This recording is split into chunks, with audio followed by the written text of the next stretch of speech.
Hey friends, welcome back. Frostbite is the name, and Once Human is the game. Today's talk about is acid farming. Is it the best means for obtaining the much needed resource? When you first start Once It's Human, me, Mario! acid's not really that important. A lot of the ingots and stuff that you need for building do not require acid, but as you get further along in the game, you realize that canned meat requires aluminum ingots, and aluminum ingots require acid, and a lot of your other building uh, items require acid. So acid becomes an issue.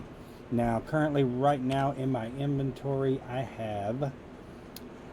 Actually, I don't carry my acid on me.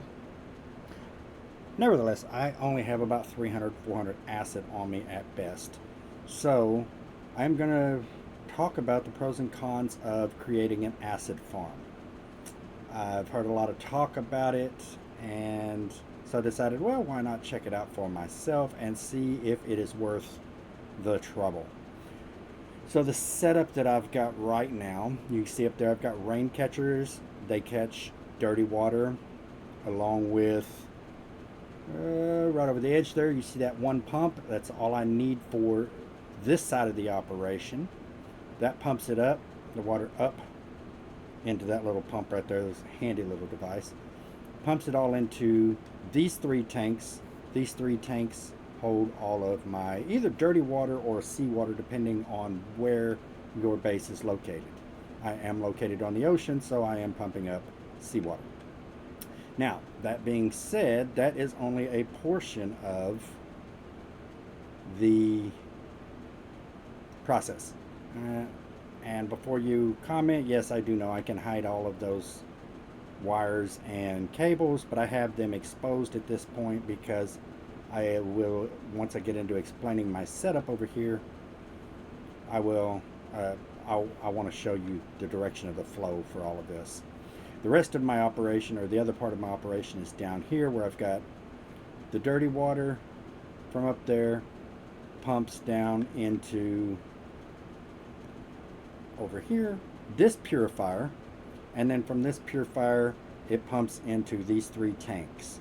So I have three tanks of dirty water or seawater, and then three completely full tanks of purified water. This will come in handy here in a minute, and I'll explain all this in a minute. But the first thing I need to find is polluted water. Not dirty water, but polluted water. Polluted water can only be obtained in a contaminated area. So my base and my daughter's base is all back there. That is not a polluted area. You can tell by the backpack, it's blank. But the closer we get over here to my son-in-law's base, you will see a notification that pops up at the top. Will say the star pollution is getting worse. Any second now. He rarely plays, so we are using his base to mine our polluted water. There you go. The stardust pollution is getting worse, and you'll notice on the back of the backpack the numbers start going up. As long as the numbers are, we're drawing right here around 30, 25, 30, then you're good to go. So over here on his base, what I am basically running is I'm running 6 water pumps. Each of those water pumps require 10 watts of power. They are all pumping water into these 3 tanks. And I have 2 of the small biomass generators. I love these biomass generators because they run primarily off of spoiled meat, spoiled food. And if you're doing your dailies, picking up fruits and vegetables and meat and shooting deer and all of that throughout the day, you should never run out of spoiled meat. So we're going to fill these back up. And a full biomass generator runs for 138 hours, 100 Yeah, 138 hours, 52 minutes, and whatever seconds. So, and that's on very little meat. So anyway, each of those put out 25 watts, and then I added an eel, which adds another 10, so that's a total of 60 watts. Actually, I'm putting out about 61 right now because you see I've got an extra watt right there just floating around.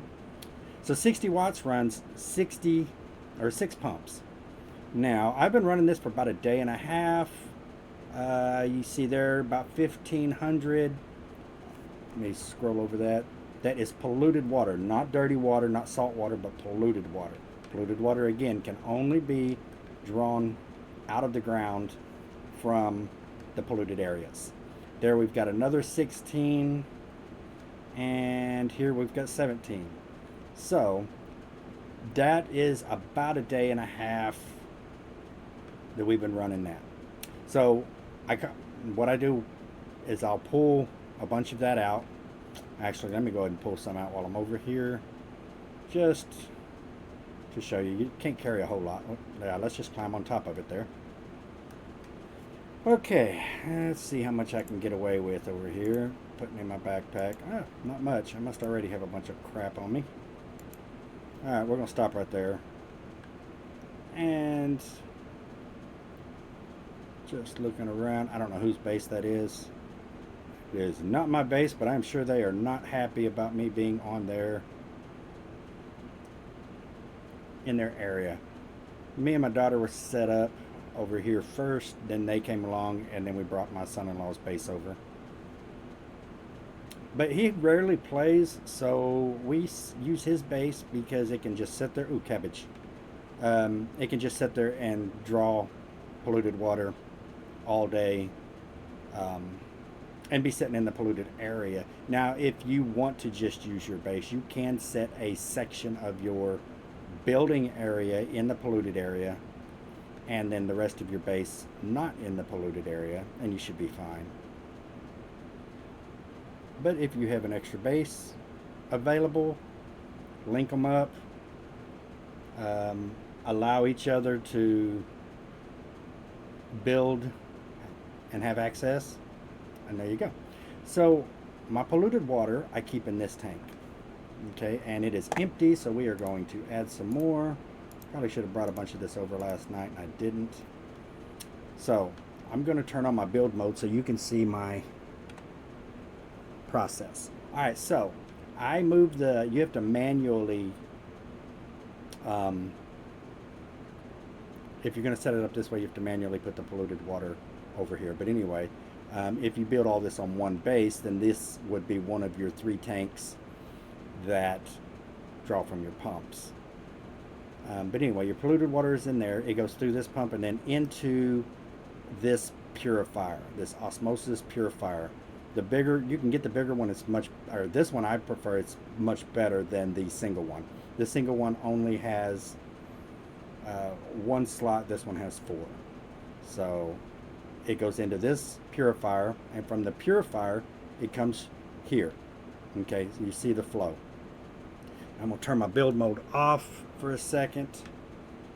Come over here, and so overnight, basically, I got a bunch of purified water, and I've got 1,576 impure acid. Now, I'm going to take this out because your system, you have to manually put the acid into your brewing barrels. I'm running 3 brewing barrels. These 3, remember, are my purified water. They can run into your barrels, and they will keep your barrels full. So that they will keep these 4 slots up here full if you run your run pipes into those. Go back to there, and so you see all 3 of these tanks are flowing into these 3 barrels. That keeps the purified water flowing at all times, so you don't have to mess with that. But you do have to come over here and manually withdraw your impure acid. I'm going to pull all of those, and I'm going to come over here and I'm going to split them up between the 3 barrels. If I can get over here and get straight. Stop. Alright, so I still have 280 in here. I'm going to put about 500 in each one. Each one of these slots will hold up to 1,000. So you could run 1, 2, 3, 4,000 at once if you wanted to. I do break mine up because I want to process more. So the more barrels you have, the faster you can process. All right, deposit that. Remember, you're doing 3 times your... still got quite a bit in there. So as you can see, the bottleneck here is going to be with your barrels. Each of these barrels require 10 watts of electricity as well. So let's go back there and look at them. It becomes a powerhouse eventually, and that's why I separate mine, because the 2 biomass pumps that he has on his base run those 6 pumps over there. That's 60 watts of electricity, and that's coming off of his grid, not mine, so it doesn't tie me up too bad. I do think I need to add some more barrels here, and the reason is because, as you can see, if I can get into these, this one overnight put out 50 acid. This one put out 60 acid. You can also put in other things.